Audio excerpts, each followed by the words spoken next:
الحمد للہ والصلاة والسلام علی رسول اللہ اما بعد فاعوذ باللہ من الشیطان الرجیم۔ کل کے درس میں یہ بات بیان کی گئی تھی کہ قرآن مجید فرقان حمید کی جب تلاوت شروع کی جائے تو اس سے پہلے تعوذ یعنی اعوذ باللہ من الشیطان الرجیم پڑھا جائے۔ قرآن مجید کے علاوہ بھی کچھ ایسے مقامات ہیں کہ جہاں پر ایک بندہ مومن اور مسلمان کو اللہ کی پناہ کی کتنی ضرورت ہوتی ہے، اور اللہ کی پناہ بندہ مومن کے لیے ہر وقت ہی ضروری ہے۔ کوئی لمحہ کوئی لحظہ ایسا نہیں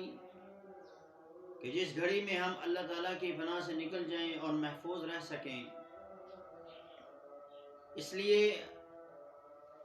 ہر مومن مسلمان کو شیطان کی چالوں سے ہر وقت محفوظ رہنے کے لیے ان معوذات کو پڑھتے رہنا چاہیے جو نبی علیہ الصلوۃ والسلام نے پڑھے ہیں اور جن کے پڑھنے کا نبی علیہ الصلوۃ والسلام نے حکم دیا ہے۔ جس طرح قرآن شروع کرنے سے پہلے اعوذ باللہ پڑھنا ہے، اسی طرح اگر کسی مسلمان بھائی کو یا کسی مسلمان بہن کو خواب آ جاتا ہے اور خواب بہت ہی ڈراؤنا ہوتا ہے اور اس خواب کے اندر وہ ڈر جاتا ہے، خوف کے اندر مبتلا ہو جاتا ہے، گھبراہٹ کا شکار ہو جاتا ہے، تو وہ جب خواب سے بیدار ہو تو فوراً اپنی بائیں سائیڈ پر لیفٹ سائیڈ کے اوپر وہ 3 دفعہ تھوکے گا، یعنی اس طرح۔ پھر وہ اعوذ باللہ من الشیطان الرجیم من شرہا یہ کلمات کہے،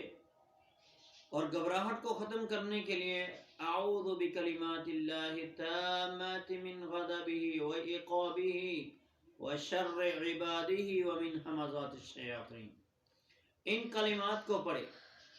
تو اللہ تبارک و تعالی شیطان کے اس حملے سے جو برے خواب کے ذریعے اس نے ایک مومن کو ڈرایا اور خوف کے اندر مبتلا کیا، اس خوف سے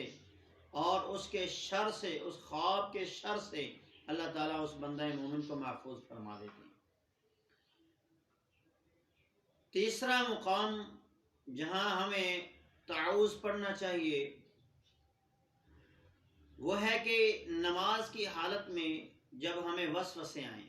یا نماز کے علاوہ وسوسے آئیں، کسی بھی حالت میں اگر وسوسے آتے ہیں، برے خیالات آتے ہیں، تو وہاں اللہ تعالیٰ کی پناہ مانگنی چاہیے۔ نبی علیہ الصلوۃ والسلام کے ایک صحابی ہیں سیدنا عثمان بن ابی العاص رضی اللہ تعالیٰ عنہ، وہ نبی علیہ الصلوۃ والسلام کے پاس تشریف لائے اور کہا اللہ کے رسول جب نماز پڑھتا ہوں تو نماز میں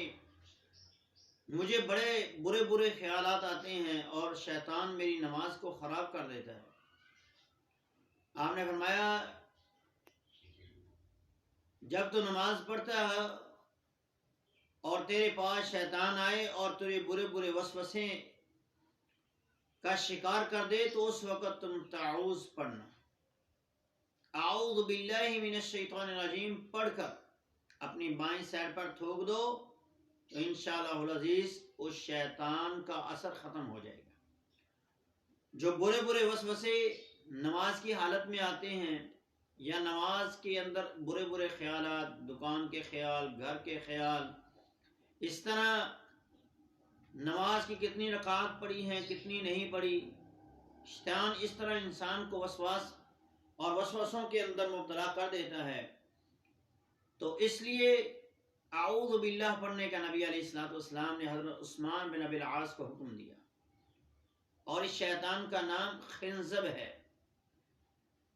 شیاطین کے نام ہیں، ان ناموں میں سے ایک شیطان یہ ہے جو نماز کے اندر خلل ڈالتا ہے، نماز کو خراب کرنے کی کوشش کرتا ہے، نماز کے اندر برے برے خیالات دیتا ہے، اس کو خنزب کہا جاتا ہے۔ اس خنزب شیطان کے شر سے بچنے کے لیے بھی اعوذ باللہ من الشیطان الرجیم پڑھنا چاہیے۔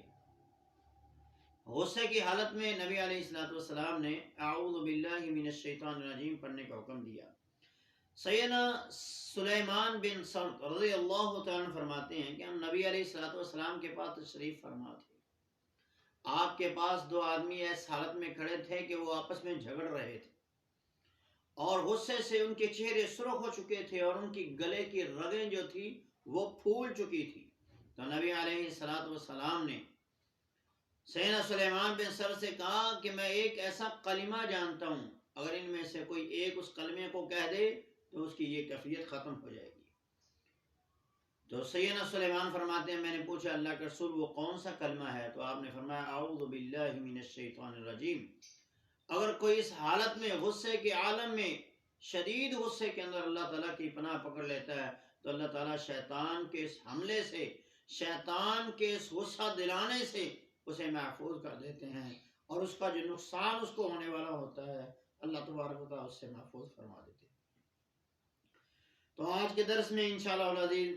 4 مقامات ہو گئے کہ جن پر نبی علیہ الصلوۃ والسلام نے تعوذ پڑھا ہے یا پڑھنے کا حکم دیا ہے۔ تو اللہ تبارک و تعالیٰ ہمیں شیطان کے ہر حملے سے محفوظ فرمائے، دنیا آخرت کی ہر مشکل سے اللہ ہمیں محفوظ فرمائے، اور ہر قسم کی آسانی اللہ تعالیٰ ہمیں عطا فرمائے۔ اقول قولی ھذا استغفر اللہ لی ولکم ولسائر المسلمین۔ السلام علیکم ورحمۃ اللہ وبرکاتہ۔